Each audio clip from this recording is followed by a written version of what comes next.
ॐ अज्ञानतिमिरान्धस्य ज्ञानाञ्जनशलाकया चक्षुरुन्मिलितं येन तस्मै श्रीगुरुवे नमः। श्रीचैतन्यमनोभीष्टं स्थापितं येन भूतले स्वयं रूप कदा मह्यं ददाति स्वपदान्तिकं। जय श्रीकृष्ण चैतन्य प्रभु नित्यानंद श्री अद्वैत गदाधर श्रीवासादि गौर भक्तवृंद। हरे कृष्णा कृष्णा कृष्णा हरे हरे, हरे राम राम राम हरे हरे। 10 मिनट।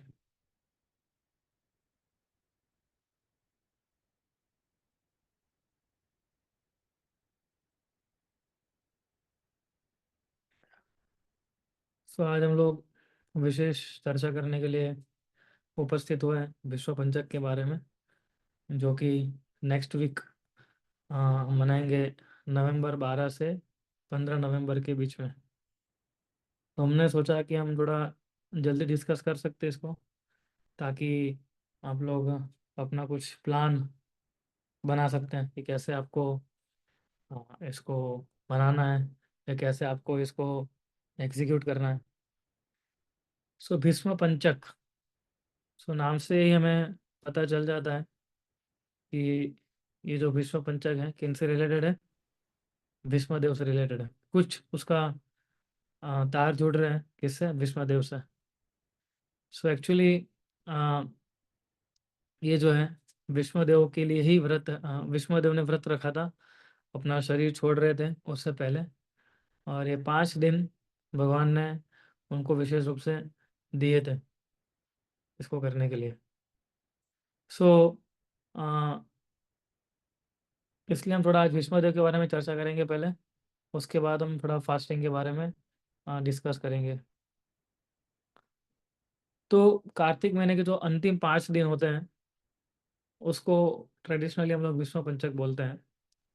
जैसे उनको बताया कि भीष्मदेव ने ये 5 दिन अपना शरीर छोड़े, उससे पहले ये 5 दिन उन्होंने अपने आप को प्रिपेयर किया था शरीर को त्याग करने के लिए। सो ये मुख्य कारण था आ, विश्व पंचक जो हम कर रहे हैं उसका। अगर हम भीष्मदेव की चर्चा करें तो उनके पूर्व जन्म में वो 8 वसुओं में से एक थे, है ना। तो 8, देयर आर 8 वसुस, उसमें से एक थे। उनका नाम था दियो। और उनकी जो पत्नी थी दियो की, यानी विष्णुदेव के पहले जन्म की बात कर रहे हैं, पूर्व जन्म की। तो उसने वशिष्ठ मुनि के आश्रम से गुजर रहे थे, और वशिष्ठ मुनि के आश्रम से गुजर रहे थे तो उन्होंने कामधेनु गाय देखी। तो उनकी इच्छा हो गई उनकी पत्नी की कि नहीं, मुझे भी ये गाय चाहिए। और जो 8 वसु थे उन्होंने विष्णुदेव को पूछे भी नहीं, without asking Vishnudev, sorry, without asking Vashishtha Muni, उन्होंने गाय, कामधेनु गाय चुरा ली। तो इससे वशिष्ठ मुनि जो थे काफी गुस्सा हुए, और गुस्से में उन्होंने आठों आठ को श्राप दे दिया। उन्होंने बोला कि तुम आठों के आठ जो हो वो क्या करेंगे, मृत्यु लोक में जन्म लेंगे अभी, ना आप लायक नहीं हो हायर प्लेनेटरी सिस्टम में रहने के लिए। जैसे ही उन्होंने श्राप मिला उनको, तो श्राप मिला तो उनकी आ, वो समझ गया कि हमने बहुत बड़ी गलती कर दी है। तो फिर वो बहुत माफ़ी मांगने लगे और रिपेंटेंस करने लगे। सो और जब ये सब हो रहा था तो फिर उनको थोड़ी दया आई वशिष्ठ मुनि को, और उन्होंने बोला कि ठीक है, जो 7 लोग जो है, 8 में से 7 वसु जो है वो जन्म लेते ही तुरंत ही अपने इस स्थान पे चले जाएंगे, यानी फिर से वो स्वर्ग लोक में चले जाएंगे। लेकिन इस दियो है कि जिन्होंने जिसने ये कामधेनु गाय को चुराया था, उसको बहुत समय तक इस मृत्यु लोक में रहना पड़ेगा। इसलिए हम देखते हैं कि गंगा देवी जो है, जो थी, उनके 7 बच्चे उन्होंने पानी में बहा दिए थे, और सातों सात को तुरंत ही वो स्वर्ग लोक में चले गए थे, इमीडिएटली, राइट। सो लेकिन ये जो दियो, यानी जो विष्णु देव जो थे, हमने देखा कि गंगा देवी ने उनको शांतनु महाराज को हैंड ओवर किया था, और फिर हम देखते हैं कि भीष्मदेव कितना लंबा जीवन जिए थे। तो वशिष्ठ मुनि के श्राप के कारण ये भीष्मदेव का इस प्रकार से जन्म हुआ था और इतने समय तक उनको पृथ्वी में रहना पड़ा था। अगर आप भागवतम के पहले स्कंद के 9वें चैप्टर में पढ़ेंगे तो 9वें चैप्टर का नाम ही है क्या है, the passing away of Bhishmadev. इस प्रकार से भीष्मदेव ने शरीर को छोड़ा। और अगर आप उसमें अंदर 6 से 8 श्लोक के बीच में देखेंगे तो उसमें लिस्ट ऑफ सेजेस बताया गया है, यानी कौन कौन उपस्थित थे जब भीष्मदेव शरीर त्याग रहे थे। और इस लिस्ट के अंदर वशिष्ठ मुनि का भी नाम था, है ना। तो भी वेरी, कुछ लोगों को सरप्राइज लगेगा कि जिन्होंने श्राप दिया था वही वहां उपस्थित थे। तो हाँ, वो उपस्थित थे वशिष्ठ मुनि। अब देखिए पहले के जो लोग थे, अगर हम महाभारत के काल की बात करें, रामायण के काल की बात करें, तो भले वो लोग श्राप देते थे एक दूसरे को, लेकिन कभी भी एनमिटी या एंग्री मोड लंबे समय तक नहीं रहता था उनका, है ना। कुछ गलती करते थे, कोई श्राप दे देते थे एक दूसरे के ऊपर, गुस्सा भी करते थे, लेकिन बाद ठंडे भी हो जाते थे वो लोग। और जब वशिष्ठ मुनि ने देखा कि भीष्मदेव जो थे कितने बड़े, एक्चुअली भीष्मदेव का नाम तो महाजनों में आता है, जो 12 महाजन है उसमें से एक भीष्मदेव है। तो वशिष्ठ मुनि काफी ईगरली भीष्मदेव के सामने प्रस्तुत हुए सुनने के लिए कि भीष्म क्या उपदेश दे रहे हैं। तो this is very rare quality जो हम इन संतों के जो साधु हैं उनके अंदर प्राप्त होती है कि इतना कुछ, है ना, जिनके कारण भीष्मदेव को इतना टॉलरेट करना पड़ा, सहन करना पड़ा, वो वहां सामने उपस्थित थे और दोनों एक दूसरे को रिस्पेक्ट के नजरिए से देख रहे थे, सुन रहे थे। They didn't have any inimical nature towards each other, है ना, शत्रु की भावना नहीं थी। सो और एक्चुअली हम देखेंगे तो वशिष्ठ भीष्मदेव वशिष्ठ मुनि के शिष्य भी रह चुके हैं ना। सो हम देखते हैं कि कितना ब्रॉड माइंडेडनेस था उस समय के लोगों के अंदर। और भागवतम के अंदर हम देखते हैं प्रहलाद महाराज के जो सेक्शन है 7वें स्कंद के अंदर, वो नरसिंह भगवान को क्या बताते हैं, वो बोलते हैं कि मेरा पहला ड्यूटी क्या है, my first duty is to serve Narad Muni who is my spiritual master. मेरा सबसे पहला धर्म क्या है कि मैं नारद मुनि की सेवा करूं, क्योंकि वो मेरे आध्यात्मिक गुरु हैं। सो आध्यात्मिक गुरु की सेवा करना हमारा सबसे पहला ड्यूटी है। और वो बोले कि मैं ये सेवा छोड़ के कहीं नहीं जा सकता हूँ ना। और इस और इन श्लोकों के अंदर प्रहलाद महाराज नारद मुनि की क्वालिटीज की बताते हैं, है ना, कि नारद मुनि की कितनी स्पिरिचुअल क्वालिटीज है वो। तो नारद मुनि, ध्रुव महाराज भी शिष्य थे नारद मुनि के। और जैसे ध्रुव महाराज को देख रहे थे कि नारद मुनि की भगवत धाम जा रहा है, तो एक अलग प्रकार का आ, आनंद नारद मुनि को आ रहा था कि किस प्रकार से एक जीव जो है वापस भगवत धाम, भगवान के धाम पे जा रहा है। तो जब गुरु देखते हैं कि उनका शिष्य जो है प्रगति के आध्यात्मिक जीवन में प्रगति कर रहा है, तो सबसे ज्यादा आनंद उनको आता है ना। उनको ऐसा नहीं लगता है कि अरे ये तो मेरे से भी आगे निकल गया। They never think like this.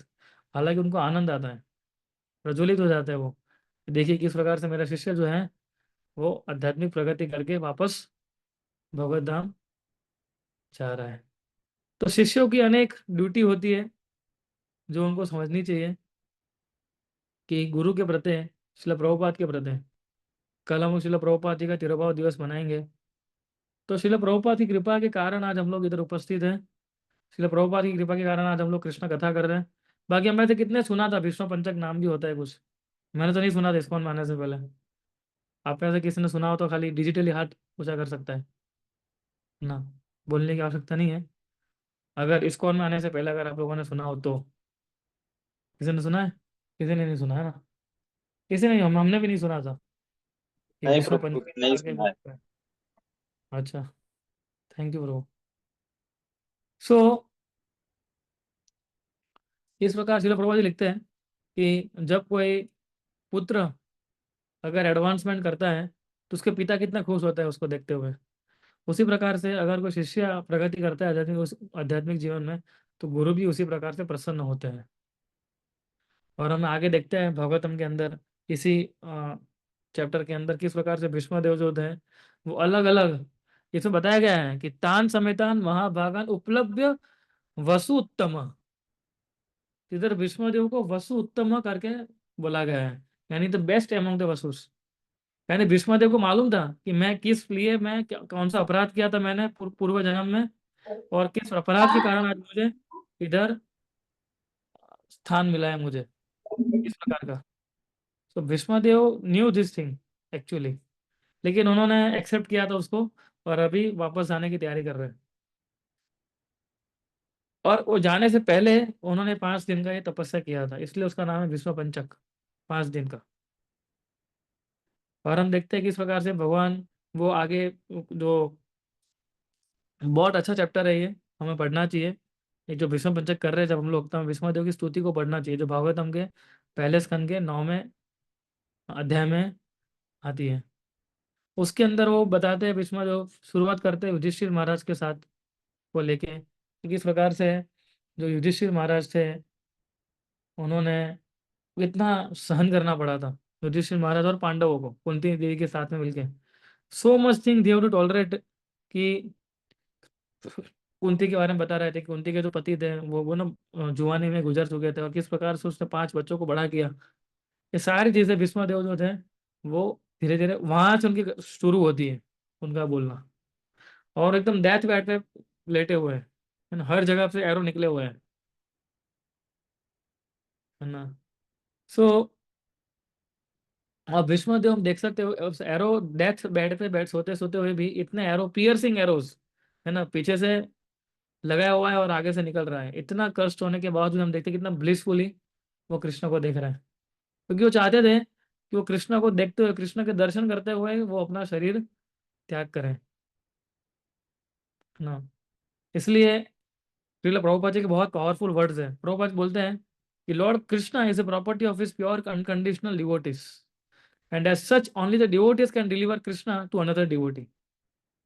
जो भक्त होता है वो भगवान की खुद की प्रॉपर्टी है, इसलिए एक भक्ति दूसरों को कृष्णा दे सकता है ना।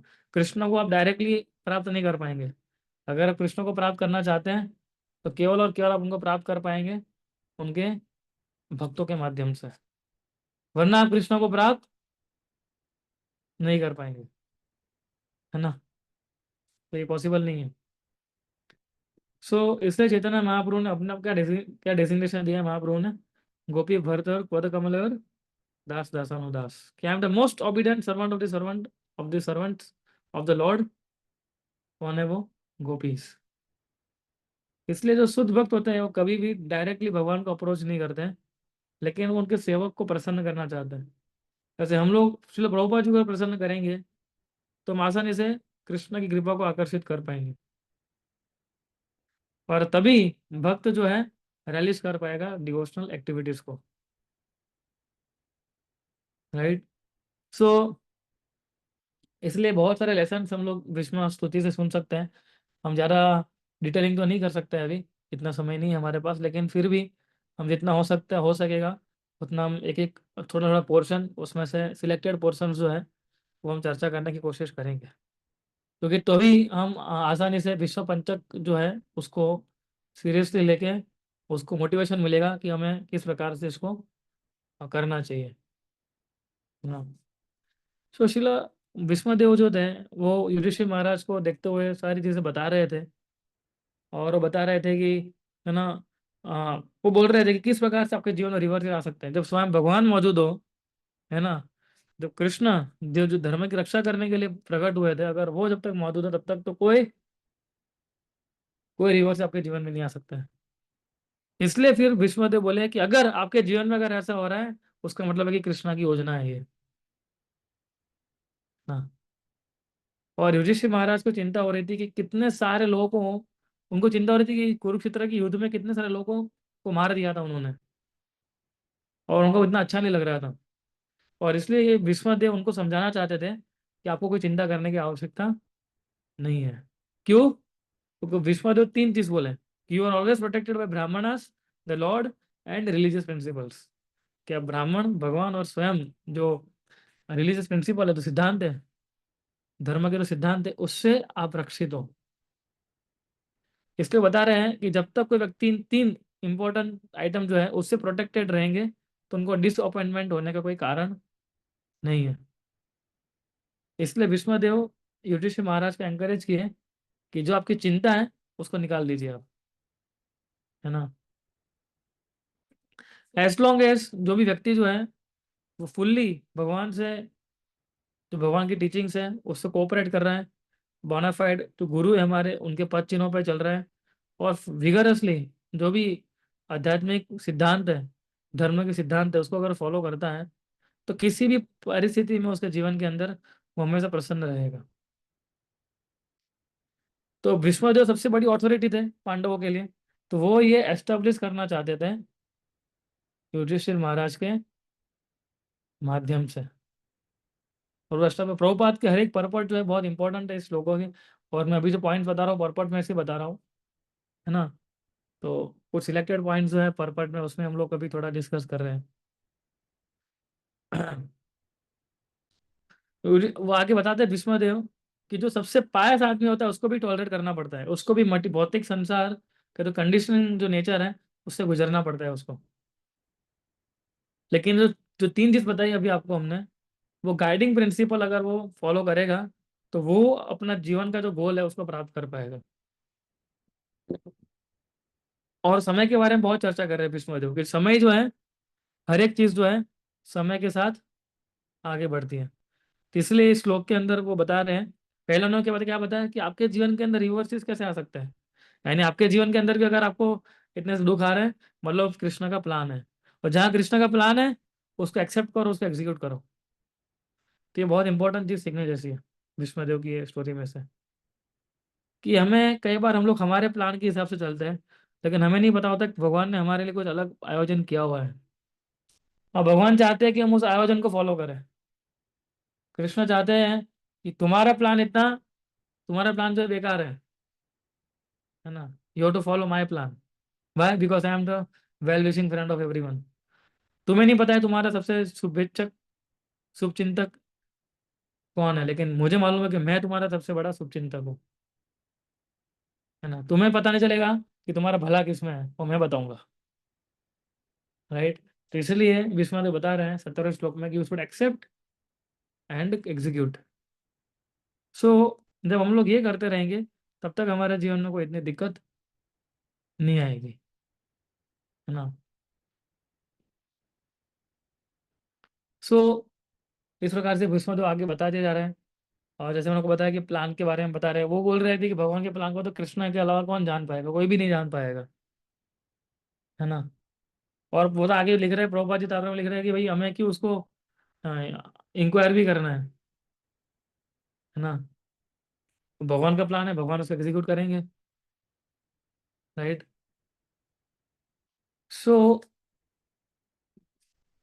सबसे बड़ा प्रॉब्लम जो है, जो हमने पिछले लेक्चर में डिस्कस किया हुआ, सबसे बड़ा प्रॉब्लम क्या है हमारा भौतिक संसार गिरने का, वो है फॉल्स ईगो। तो जो भी हमारे जीवन में ट्रबल्स आते हैं उसका रूट कॉज क्या है, ये फॉल्स ईगो है। इसलिए हमें हमारा सारा अटेंशन जो है वो कहाँ डालना पड़ेगा, भगवान की ओर। तो ये जब फास्टिंग जब हम करते हैं ना, तो ऑटोमेटिकली हमारा ध्यान जो है वो कहाँ चला जाता है, भगवान की ओर चला जाता है।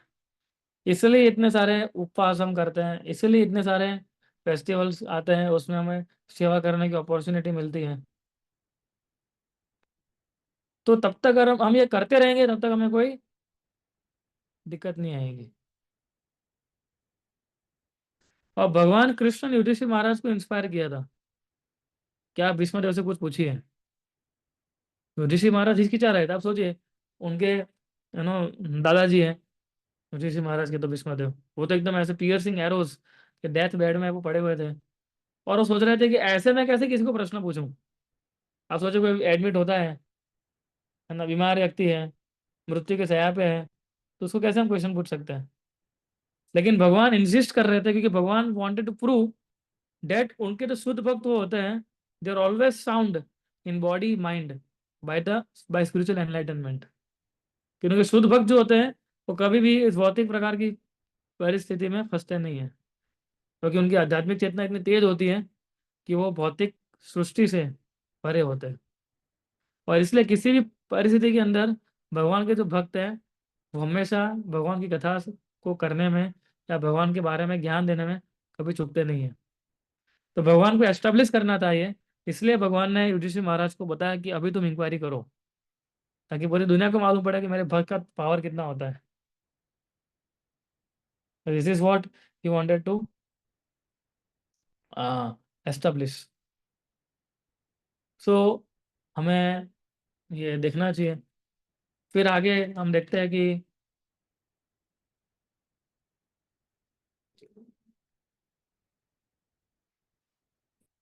भीष्म देव ने सारे मनुष्य जीवन जीवों के लिए नाइन नाइन क्वालिफिकेशंस बताए हैं।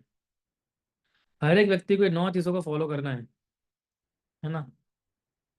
और ऐसे बताया जाता है कि अगर कोई व्यक्ति 9 चीज़ों को फॉलो नहीं करता है, then he is not a civilized person. ना प्रोपाटी तत्व में लिखते हैं। पहला है गुस्सा नहीं करना, नॉट टू बिकम एंग्री। दूसरा है झूठ नहीं बोलना। तीसरा है टू इक्वली डिस्ट्रीब्यूट वेल्थ, धन को इक्वली डिस्ट्रीब्यूट करना। चौथा है माफ कर देना, टू फॉरगिव।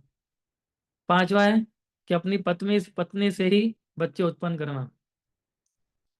छठा है मन और शरीर से हाइजेनिक रहना। सातवां है not to be inimical towards anyone, यानी किसी को हानि नहीं पहुंचानी चाहिए हमें। आठवां है सरलता। और नौवां है टू सपोर्ट सर्वेंट और सबॉर्डिनेट्स ऑफ कृष्णा, कि तो भगवान के भक्त हैं उनकी सेवा करना। राइट। सो इस प्रकार का जो है वो वर्णाश्रम, वैराग्य, राजधर्म, दान धर्म, मोक्ष धर्म, स्त्री धर्म और भागवत धर्म के बारे में चर्चा करता है। कौन? विष्णुदेव, अपने दैत पेड़ पे। और भागवत धर्म की जब चर्चा करते हैं, सबसे इंपॉर्टेंट पॉइंट है वो, जब वो भागवत धर्म की चर्चा करते हैं, क्योंकि अगर कोई व्यक्ति भागवत धर्म को फॉलो करता है तो समझ लीजिए वो सारे धर्मों को वो फॉलो कर पा रहा है ना। इसलिए हमें डिटैचमेंट की स्पिरिट में हर एक आश्रम जो है वो डिटैचमेंट मांगता है। चाहे ब्रह्मचर्य आश्रम हो, चाहे गृहस्थ आश्रम हो, चाहे वानप्रस्थ हो, चाहे संन्यास हो। अगर हम कोई भी आश्रम में डिटैचमेंट नहीं लाएंगे, है ना, स्पिरिट ऑफ डिटैचमेंट नहीं होगा अगर हमारा, तो वही हमारा पतन का कारण बन जाता है। राइट। तो इसलिए युधिष्ठिर महाराज और श्रील प्रभुपाद जी जो है वो अपने तात्पर्य में इन सारे धर्मों के बारे में तो थोड़ा थोड़ा बताते हैं, है ना। वर्णाश्रम, वैराग्य, राग, दान धर्म, स्त्री धर्म और अंत में भागवत धर्म। गृहस्थ का धर्म धर्म बताते हैं वो, है ना, कि गृहस्थ का धर्म है, कितना दान हमको करना चाहिए। वो सारी चीज़ जो है श्रील प्रभुपाद जी इनके तात्पर्य में हमें बताते हैं। राइट।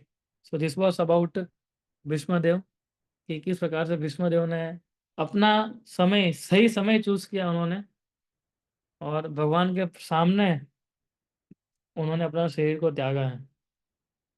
देखिए हम अभी व्रत करते हैं, जैसे एक चतुर्मास का व्रत था, कार्तिक व्रत है। सो वी डोंट डू व्रत to get some material benefit. हम कोई अध्याय कुछ भौतिक चीजें प्राप्त करने के लिए व्रत नहीं करते हैं। हमें व्रत इसलिए करना चाहिए कि कैसे मेरा फोकस जो है कृष्णा प्रेम के प्रति बढ़े। ये हमारा व्रत करने का गोल होना चाहिए कि मैं कैसे कृष्ण प्रेम बढ़े मेरे जीवन में, ना कि कोई भौतिक सुख संपत्ति लाभ प्राप्त करने के लिए।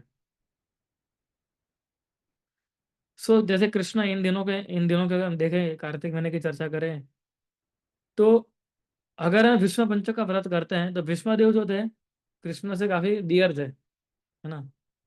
तो अगर भीष्मदेव काफी क्लोज थे कृष्ण के, तो अगर मैं भी अगर ये भीष्म पंचक करूंगा तो मैं भी कृष्ण से क्लोज हो जाऊंगा, है ना। तो इस प्रकार से हमें व्रत को लेना चाहिए। कोई भी व्रत हो, हमारा फोकस होना चाहिए किस प्रकार से मेरी सेवा बढ़े, किस प्रकार से मेरे अंदर वैष्णव क्वालिटीज डेवलप होए, किस प्रकार से मेरे अंदर और डेडिकेशन बढ़े सेवा के प्रति। तो ये सारा व्रत करने का रिजल्ट होना चाहिए हमारा। अगर ये सारा रिजल्ट में परिवर्तित, हमारा व्रत जो है ये सारे रिजल्ट में परिवर्तित नहीं होता है, तो हमें समझ लेना चाहिए कहीं तो हम लोग कुछ गड़बड़ कर रहे हैं ना, फॉलो करने के लिए चीज़ों को ठीक से समझे नहीं है, इसलिए हमें इतना हमें समझ आना चाहिए। अगर हम व्रत करते हैं तो हमारा हरिनाम में रुचि उत्पन्न होना चाहिए, हमारा डेडिकेशन बढ़ना चाहिए, हमारी सेवा करने की वृत्ति बढ़नी चाहिए, वरना व्रत किसी काम का नहीं है। राइट। व्रत जो है वो हम कर रहे हैं, फायदा होगा ऐसा नहीं, बिल्कुल भी फायदा नहीं होगा, लेकिन जो फायदा, पूर्ण फायदा मिलना चाहिए उसका, कंप्लीट बेनेडिक्शन जो मिलना चाहिए वो हमें नहीं प्राप्त होता है ना। इसलिए आगे इसी विश्व स्तुति में ही हम देखते हैं कि वो कितने ग्रेटफुलनेस प्रकट कर रहे हैं भगवान के प्रति, कि वो बोल रहे हैं कि भगवान जो है सभी के लिए इक्वली देखते हैं, लेकिन फिर भी बहुत ग्रेसियसली वो, जब मैं अपना शरीर छोड़ रहा हूँ तब वो अपना दर्शन देने के लिए सामने खड़े हैं, है ना। और मैं तो इतना बड़ा दास भी नहीं हूँ भगवान का, ऐसा सोच रहे थे। तो ये सर्वेंट मूड है ना, वो हमें डेवलप करना चाहिए विश्वादेव में से, है ना। सो और फिर हम देखते हैं कि इस प्रकार से, ऐसा बहुत अच्छा श्लोक है भागवतम में, कि किस प्रकार से जिस व्यक्ति ने, यानी विश्वदेव की बात हो रही है, कि जिन्होंने थाउजेंड्स ऑफ मीनिंग्स कितने सारे सब्जेक्ट्स में दिए होंगे उन्होंने, कितने सारे हजारों प्रकार के युद्ध लड़े थे उन्होंने, कितने सारे लोग उनकी रक्षा कर रहे थे, फिर उन्होंने अपना जो वाणी को विराम दिया, और सभी बंधनों से मुक्त होते हुए, है ना, अपने मन को हर एक चीजों से मुक्त करते हुए, केवल और केवल भगवान के दर्शन करते हुए, धीरे धीरे करके उन्होंने अपना शरीर छोड़ दिया। एक विश्वदेव थे जिन्होंने भगवान के सामने शरीर छोड़ा। चैतन्य लीला में ऐसा कौन है जिन्होंने भगवान के सामने शरीर छोड़ा था, कौन बताएगा आप में से? हरिदास ठाकुर। हाँ, यस। हरिदास ठाकुर को भी प्रिविलेज मिला था कि चैतन्य महाप्रभु के सामने, स्वयं भगवान के सामने उन्होंने अपना शरीर का त्याग किया था, है ना। सो अगर कोई डिवोटी सिंसियर होगा, तो मृत्यु के समय कृष्णा उसको याद, कृष्णा उसको रिमेम्बर कराने के लिए शक्ति देंगे। अगर किसी प्रकार की बॉडी डिस्कम्फर्ट के कारण, क्योंकि मृत्यु के समय हम पहुंचेंगे तो हमारा काफी बॉडी डिस्टर्ब होता है ना, बॉडी डिस्कम्फर्ट बहुत होता है। तो अगर ऐसा होता है तो कृष्णा जो है, अगर हम सिंसियरली प्रार्थना करेंगे तो हमारे मृत्यु समय कृष्ण आएंगे, और वो हमें उनको खुद को याद करवाएंगे वो। तो ये जो 5 दिन है विश्व पंचक के, उसके अंदर हमें थिंकिंग फीलिंग विलिंग सबसे ज्यादा मैक्सिमम हमें करना चाहिए। किसके लिए? कृष्ण के लिए। हमारा मैक्सिमम समय जो है हमें उसमें बिताना चाहिए, कि किस प्रकार से मैं और ज्यादा से ज्यादा कृष्ण के लिए मैं समय दे सकता हूँ, है ना। सो इसलिए हमें ये ध्यान रखना चाहिए, जब हम तपस्या करते हैं, जब भी हम कोई व्रत रखते हैं, तो कि हमारा मेन गोल है कृष्ण को प्राप्त करना है ना। लोगों को दिखाना नहीं है कि देखिए मैंने कितनी बड़ी तपस्या कर रहा हूँ, मैं कितना कम खा रहा हूँ मैं, है ना, कि देखो मेरा कितना वेट लॉस हो गया चतुर्मास के कारण, या कार्तिक महीने के कारण, या 5 दिन में विष्णु पंचक किया उसके कारण। उसके लिए हमें नहीं करना है व्रत, हमें उसके लिए नहीं करना है कि ना मैं बहुत अभी मोटा हो गया हूँ, या मैं बहुत अभी मोटी हो गई हूँ, तो क्या है थोड़ा व्रत करेंगे तो क्या हमारा वेट थोड़ा लॉस हो जाएगा। इसलिए व्रत नहीं करना, व्रत हमें इसलिए करना है क्योंकि हमें कृष्ण की प्राप्ति करनी है, राइट, क्योंकि हमें हमारे आचार्य जो है उनको प्रसन्न करना है, राइट। इसलिए हम देखिए, भगवान स्वयं मौजूद थे भीष्म पितामह के सामने, फिर भी उन्होंने ऐसा कुछ मांगा नहीं भगवान से। वो एक ही चीज मांग रहे थे कि only you be the object of my attraction, and may I not deserve any fruitive activities, fruitive results. मुझे किसी प्रकार का जो फ्रुक्टिव रिजल्ट है वो नहीं चाहिए, बस मुझे एक ही चीज चाहिए कि आप मेरे ऑब्जेक्ट ऑफ अट्रैक्शन बने रहे। हम दामोदर अष्टकम गाते हैं हर रोज, उसके अंदर ही हम गाते हैं ना कि ये भगवान आप जो है हर एक प्रकार के आशीर्वाद देने के लिए आप वरम देवा मोक्षम ना मोक्षम बनिम्बा, कि कृष्ण आप हर एक प्रकार के बेनिडिक्शन देने के लिए आप तैयार होते हो, है ना। तो मुझे इम्पर्सनल लिबरेशन नहीं चाहिए, है ना। मुझे ये मायावाद वाला लिबरेशन नहीं चाहिए, राइट। मुझे केवल यही करना है कि जो आपका बाल गोपाल का जो फॉर्म है वृंदावन का, है ना, वो हमेशा मेरे हृदय में वो बस विराजमान रहे। अगर ये हो गया तो फिर मुझे और क्या किसी वर की आवश्यकता है, मुझे क्या किसी गुण की आवश्यकता है, राइट। सो हमने देखा कि वो आगे बोल रहे थे कि इस प्रकार से अर्जुन, जब इतने सारे प्रश्न, अर्जुन जब युद्ध करने से पहले आउट ऑफ इग्नोरेंस, है ना, वो युद्ध वो त्याग कर रहा था कि मुझे युद्ध नहीं लड़ना है, तो किस प्रकार से भगवान ने भगवत गीता के माध्यम से अर्जुन का जो अंधकार था, है ना, जो पट्टा बंधा हुआ था अर्जुन की आंखों पे, वो कैसे भगवान ने निकाला। तो ये जो भगवान है वो हमेशा मेरे ऑब्जेक्ट ऑफ अट्रैक्शन बने रहे, सो हमें भी इसी प्रकार से फोकस करना चाहिए विश्व पंचक के दिन। ये 5 दिन जो है, एक्चुअली इस साल तो 4 ही दिन है, 5 दिन है ही नहीं, है ना। कुछ एक तिथि जो है वो 2 बार आती है, तो इस बार तो हम केवल 4 ही दिन मना रहे हैं, है ना। सो या तो 4 ही दिन है, एक कंसेशन दे दिया हम लोगों को इस बार विष्णुदेव ने, 5 के बदले 4 ही दिन करना है। सो विष्णु पंचक व्रत जो है वो हमारी भक्ति को इंटेंसिफाई करने के लिए है ना। अगर ऐसा कोई कहा जाता है कि अगर आप खाली इस्कॉन का जो स्केड्यूल है हमारा, अगर आप वो भी फॉलो करते हैं तो भी कोई भी प्रकार के व्रत करने की आवश्यकता नहीं है ना। सरल प्रसाद खाइए और अच्छे साधना कीजिए, बस। एक्चुअली यही करना है हमें, और कुछ ज़्यादा नहीं करना है हमें। अगर सरल भाषा में बोले ना तो हम लेक्चर इधर ही खत्म कर सकते हैं, है ना। कि सरल प्रसाद खाइए और अपना जो ध्यान है वो कृष्ण, अपनी मति जो है वो कृष्ण में लगाइए, और कुछ ज़्यादा एक्स्ट्रा करने की जरूरत नहीं है। It simple and do your sadhana nicely. हर रोज मंगला आरती आइए 5 दिन, चैंटिंग सुबह ब्रह्म मुहूर्त में खत्म कर लीजिए, है ना। बस इतना काफ़ी है। सो लेकिन फिर भी हम थोड़ी चर्चा करेंगे विश्व पंचक के बारे में, थोड़ा अभी किस प्रकार से हम इसको करते हैं, कौन से प्रकार के फास्टिंग करने चाहिए हमें, हम डिस्कस करेंगे। जैसे उनको पता है विश्व पंचक कार्तिक के एंड में आता है, 5 दिन ये। और कोई भी व्यक्ति अगर ये करता है ना, तो भगवान बहुत प्रसन्न हो जाते हैं उससे। और भगवान बोलते हैं, भगवान अग्री किए हैं एक्चुअली। विश्व पंचक की जो विश्व पंचक के बारे में हमें खासकर 3 पुराण में से मिलता है। एक है पद्म पुराण, एक है स्कंद पुराण और एक है गरुड़ पुराण। इन 3 पुराणों में हमें ज़्यादातर इसके विषय में जानकारी प्राप्त होती है, राइट।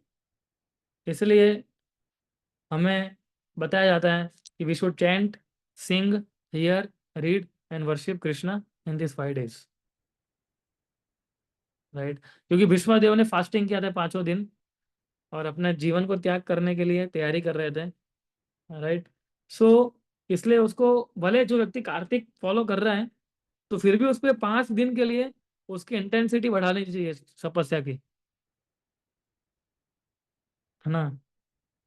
अगर कोई अन्न खा रहा है पूरे महीने तो ये 5 दिन उसको अन्न को त्याग कर देना चाहिए, पूरा अन्न, है ना।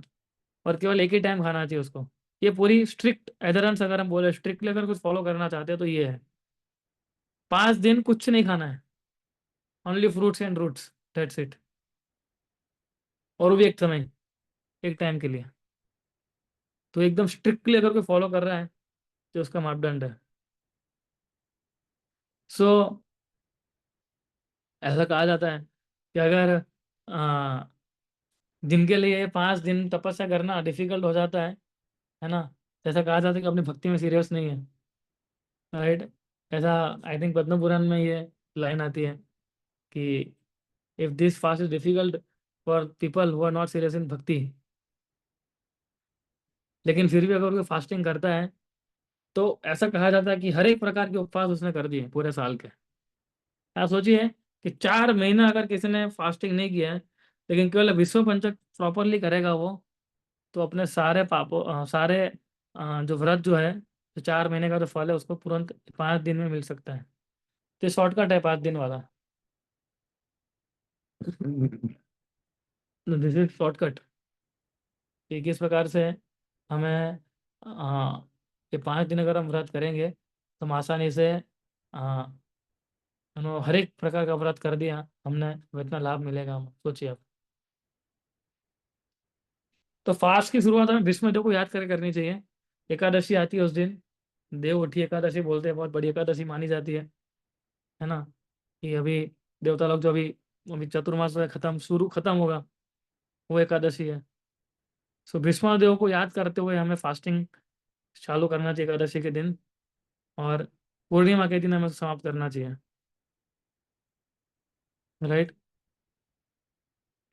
अगर ऐसा माना जाता है अगर खाना ही है, एक ही टाइम खाना है तो शाम को खाना चाहिए, ऐसा बोलते, लेकिन आप सुबह भी खा सकते हो। लेकिन अगर आप एक टाइम में खाते हो तो आइडली कहा जाता है कि शाम को इस समय पे खाना ज़्यादा अच्छा है। He should only fruits and roots, that's it. है ना। और इसका प्रोसीजर भी है, 3 प्रकार से हम इसको व्रत को कर सकते हैं। There are 3 procedures. टाइप 1 क्या है, जो सबसे कठिन है। विश्व पंचक में जो टाइप 1 जो है, उसके अंदर ऐसा कहा जाता है कि पहले दिन हमें गाय का जो डंग, काउडंग, गौ माया जिसको बोलते हैं, काउडंग, उसको खाना चाहिए फर्स्ट डे, थोड़ा सा। सेकंड डे गौमूत्र, यानी काउ यूरिन। थर्ड डे गाय का दूध। चौथा दिन दही। और पांचवा दिन पंचगव्य, है ना। सभी चीज़ों को मिला के 5वें दिन में हमें खाना चाहिए, और वो भी एक समय पे। सोचिए आप कितना डिफिकल्ट है ये सबसे, ये मतलब हायर स्टैंडर्ड है फॉलो करने का। ये हर कोई नहीं कर सकता है, हम में से भी सब लोग नहीं कर पाएंगे ऐसा। 5 दिन केवल यही खाना है। सोचिए, एक दिन खाली गौमूत्र, और वो भी एक टाइम। तो ये टाइप 1 हो गया। ये दूसरा टाइप है उसका, जो अभी हम जो थोड़ा हमारे लेवल पे आके थोड़ी बात हो रही है, कि केवल फल खाने चाहिए। और फल ऐसे खाने चाहिए जिसके अंदर ज्यादा बीज ना हो, है ना। जैसे गोवा हो गया, पोमेग्रेनेट हो गया, कोकुम्बर हो गया, ये सारा अवॉइड करना चाहिए जिसके अंदर ज्यादा बीज हो, है ना। अब उबले हुए आलू, ठीक है, फिर कच्चे केले, फिर स्वीट पोटेटो, ये सब खा सकते हैं। सिंधा नमक थोड़ा डाल के हम लोग खा सकते हैं, है ना। फिर काजू बादाम, है ना, रेजिन, डेट्स, जो थोड़े ड्राई फ्रूट्स हैं, वो हम लोग खा सकते हैं। लेकिन टाइप 2 अगर हम फॉलो करें तो हमें दूध, मिल्क प्रोडक्ट नहीं लेनी चाहिए एक भी, 5वें दिन। राइट, तो ये एक है थोड़ा कि हमें एक टाइम केवल और केवल हमें यही खाऊंगा, है ना। तो मिल्क प्रोडक्ट जो है उसको अवॉइड करना है। और टाइप 3 जो है वो है हविष्य बोलते हैं उसको। हविष्य जो है, हरि भक्ति विलास में उसके इंग्रेडिएंट्स बताए गए हैं। हविष्य मतलब एक प्रकार की खिचड़ी समझ लीजिए आप, है ना, जिसके अंदर सिंधा नमक, फिर घी गाय का, कच्चा केला, फिर हाँ ये शक्कर, शक्कर जिसको हम बोलते हैं वो, ये सारा ऐड करते हुए हम उसको खाते हैं, उसको हविष्य बोलते हैं। लेकिन भविष्य के अंदर भी जो कार्तिक महीने में हम लोग जो नहीं खाते हैं, उड़द दाल और वो सब, वो तो नहीं खाना है हमें, है ना।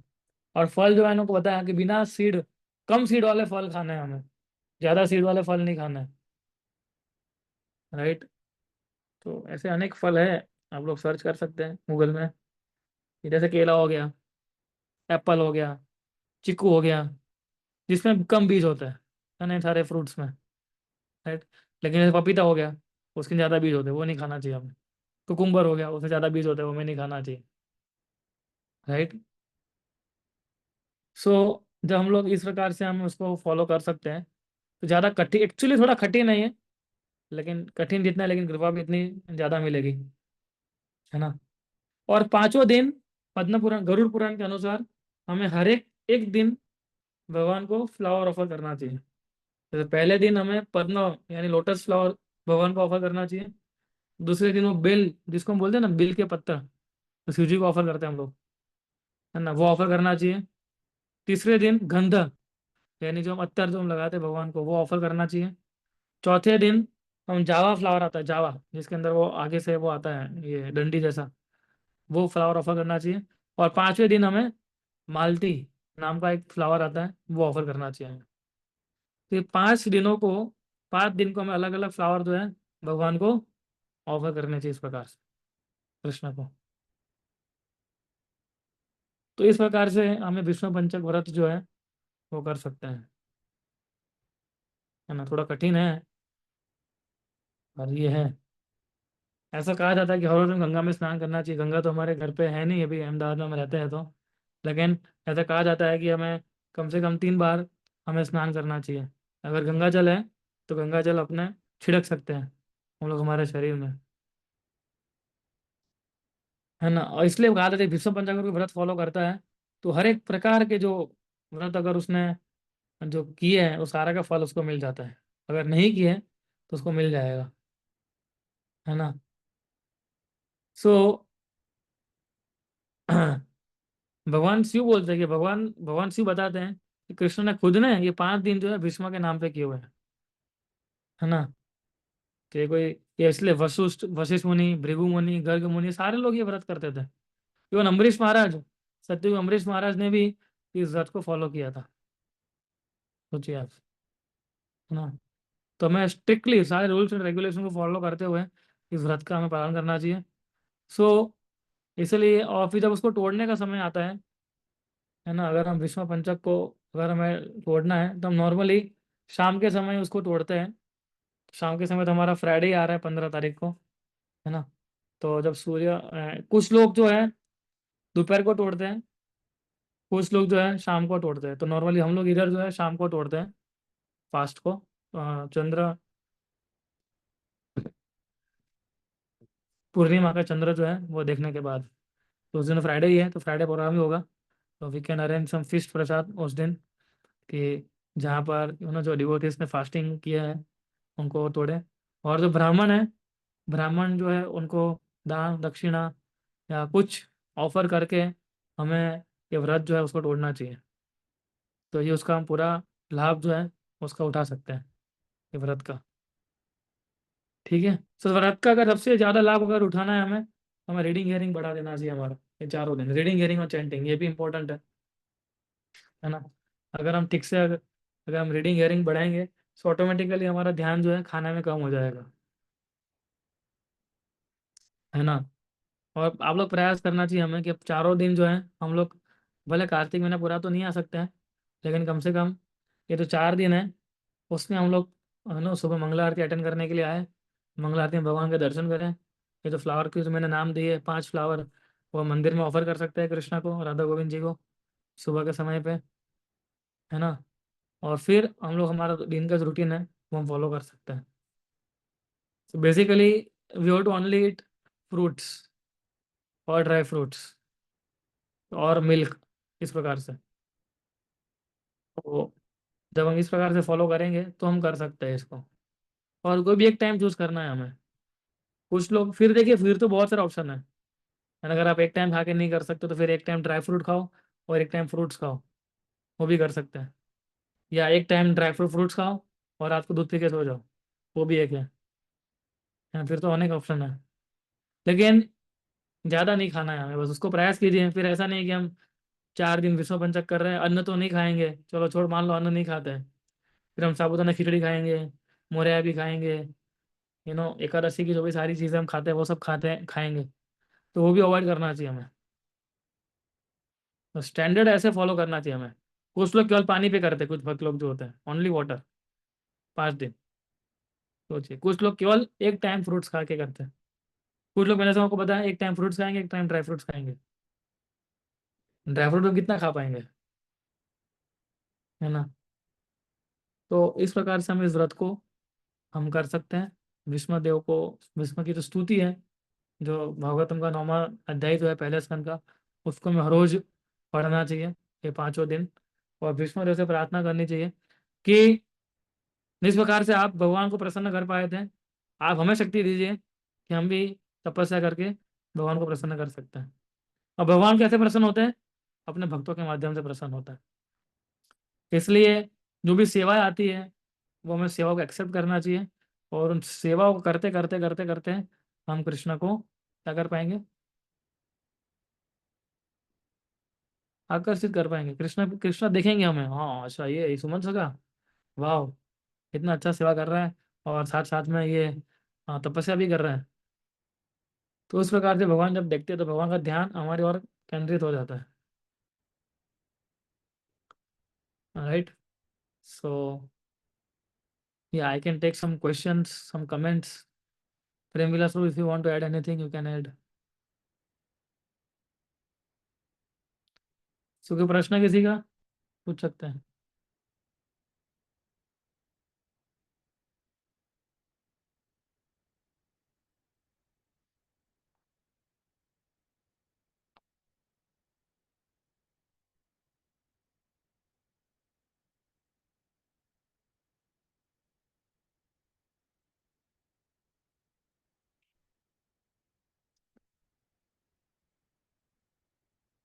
सो आई होप कि आप समझ गए होंगे कैसे फास्टिंग करनी है।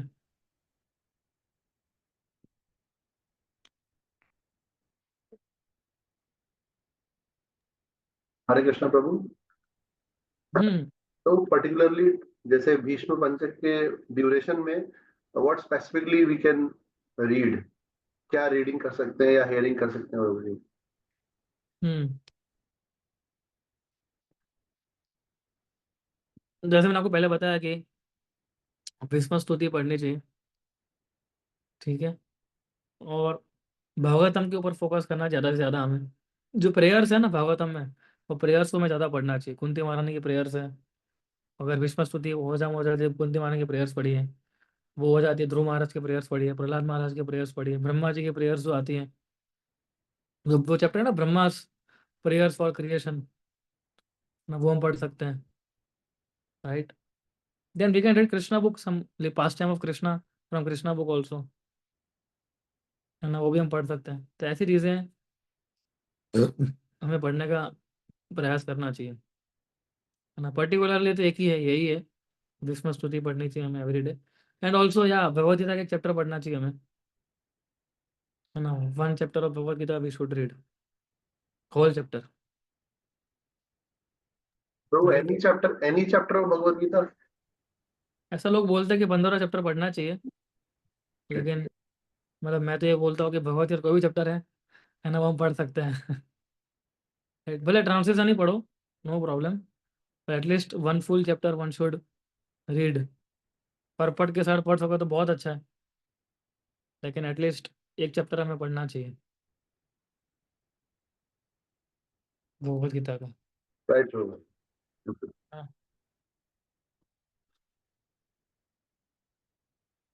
या any more questions?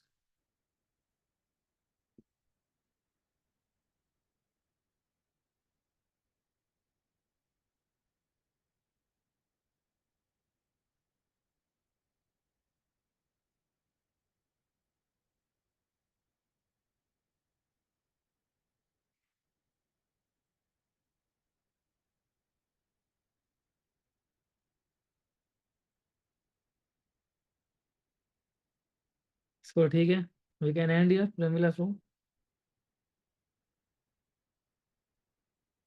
Yes. You would like to announce tomorrow's class? या सो कल बहुत ही इम्पोर्टेंट दिन है हमारे लिए। ये कल क्या है, शिला प्रभुपाद जी का तिरुभाव दिवस है। कल के दिन श्री प्रभुपाद वृंदावन में अपना ये शरीर छोड़े थे, और हमारे हमारे लिए सबसे इम्पोर्टेंट दिन है ये, क्योंकि आज हम इधर बैठे हैं तो प्रभुपाद की कृपा से ही बैठे हैं, है ना। तो कल मंदिर के अंदर सुबह बहुत अच्छा प्रोग्राम होगा, है ना। प्रभुपाद कल हम सुबह मंगला आरती, प्रभुपाद की मंगला आरती रखेंगे। तो कल आप लोग मंगला आरती में आ सकते हो, यानी you are most welcome in Mangala Aarti, right, जहाँ प्रभुपाद की मंगला आरती गाई जाएगी कल। फिर उसके बाद जो है अ, गुरु पूजा तो होगी प्रभुपाद जी की 7:30 बजे। उसके बाद जो डिवोटीज हैं वो ग्लोरिफिकेशन करेंगे शिला प्रभुपाद जी का, है ना। अलग अलग भक्त जो है मंदिर के हैं, शिला प्रभुपाद जी के बारे में ग्लोरीफाई करेंगे सुबह को। और हम में से कुछ सेवाएं भी हैं, कुछ सेवा मिली है हमको किचन में, तो जिनकी छुट्टी है वो लोग, है ना, आ सकते हैं सेवा करने के लिए। छुट्टी तो नहीं होगी किसी की आइडली, राइट, लेकिन जो समय निकाल के आ सकता है, तो सुबह थोड़ी कुकिंग की सर्विस है, जो भक्तों के लिए प्रसाद बनाना है हमें उसमें। तो ये सारी अपॉर्चुनिटी हमें ले लेनी चाहिए। तो कल का दिन जो है हमारी, तो इससे ज़्यादा अच्छा दिन और क्या हो सकता है, प्रभुपाद का अपीयरेंस और प्रभुपाद का डिसअपीयरेंस, है ना। अगर आज हम किसी से रिलेट कर पाते हैं हमारे आचार्य से, डायरेक्ट रिलेट किसी से कर पाते, वो प्रभुपाद ही है और कोई नहीं है। बाकी हमारे आचार्य है, तो छह गोस्वामी भी है, लेकिन प्रभुपाद के लिए हमारे एक अलग रिलेशन है। उनके प्रभुपाद की पुस्तकों के माध्यम से आज हम उनके साथ एक अच्छा एक रिलेशन बनाया हुआ है, राइट। तो उसका हमें पूरा उपयोग करना चाहिए। उसका उपयोग कैसे कर सकते हैं, हम सेवा के माध्यम से कर सकते हैं, है ना। तो tomorrow is the best opportunity to serve Srila Prabhupada, कि अगर हमारे पास समय है तो हम आना चाहिए। फिर दोपहर को अभिषेक होगा प्रभुपाद जी का मंदिर में 11:30 बजे, भोग ऑफरिंग, एंड देन सभी भक्तों के लिए प्रसाद होगा। लेकिन आप ऐसे काफ़ी सारे लोगों को सुबह छुट्टी नहीं होगी, इसलिए हमने शाम को एक विशेष कार्यक्रम रखा है ऑनलाइन, ना सभी लोगों के लिए। सो कल हम ऑनलाइन प्रभुपाद की ग्लोरिफिकेशन करेंगे। कृष्ण बलराम प्रभु, शास्त्र बलराम प्रभु, सुमन सखा प्रभु, प्रेम विलास प्रभु, सीता कमला माता जी, चंद्रलेखा माता जी, ये सारे लोग जो हैं थोड़ा थोड़ा थोड़ा थोड़ा प्रभुपाद को ग्लोरीफाई करेंगे। प्रभुपाद की अलग अलग स्टोरीज बताएंगे डिवोटीज आपको कि कैसे प्रभुपाद जो है अपने शिष्यों के साथ डील करते थे, अब अलग अलग सिचुएशन में डील करते थे प्रभुपाद, राइट।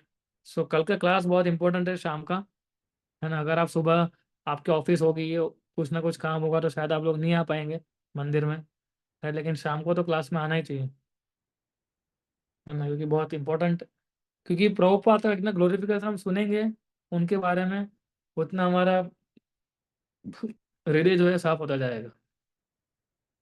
और एक्चुअली हमारा कृतज्ञता होनी चाहिए प्रभुपाद के लिए, रियल में, है ना। प्रभुपाद ने कितना, आज मैं पढ़ रहा था प्रभुपाद जी के बारे में, कल हम डिस्कस करेंगे उसके बारे में।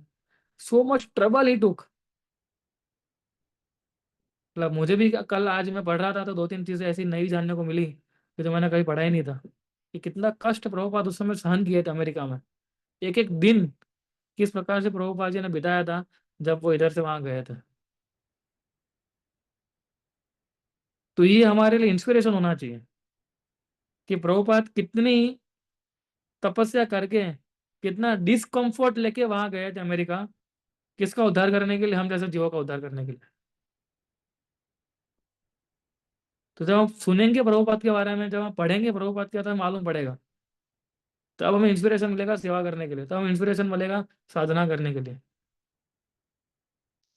So tomorrow class is very important. और सुबह भी जो नो संपर्क कर सकता है हमारा, अगर कुछ सेवा करना चाहते हैं तो, है ना, तो हमें आना चाहिए एटलीस्ट, जो आ सकते हैं उनको आना चाहिए, वरना शाम को तो हम क्लास रख ही रहे हैं, ग्लोरिफिकेशन प्रोग्राम पूरा अच्छे से। ठीक है, प्रेम विलास को कुछ ऐड करना चाहेंगे आप? नहीं, thank you very much. Yes, कल का दिन बहुत इम्पोर्टेंट है, प्रभुपाद का तिरुभाव दिन, और सभी लोग आइए। इवनिंग में बहुत अच्छा ग्लोरिफिकेशन होगा। Thank you. हम्म। हम लोग सुबह टेम्पल अभी मॉर्निंग में ग्लोरिफिकेशन करेंगे, शाम को आप लोग के साथ करेंगे, ठीक है। So thank you very much everyone. Discuss about विश्व पंचक, नेक्स्ट वीक से हम लोग हमारा जो रेगुलर मंडे और ट्यूसडे जो हमारा प्रोग्राम होता है उसको कंटिन्यू करेंगे। हरे कृष्णा। Very good. प्रभुपाद की, Yeah. प्रभुपाद तिरुभाव की। हरे हरे कृष्णा। कृष्णा प्रभु। हरे कृष्णा। हरे कृष्ण। हरे कृष्णा प्रभु। हरे हरे कृष्णा।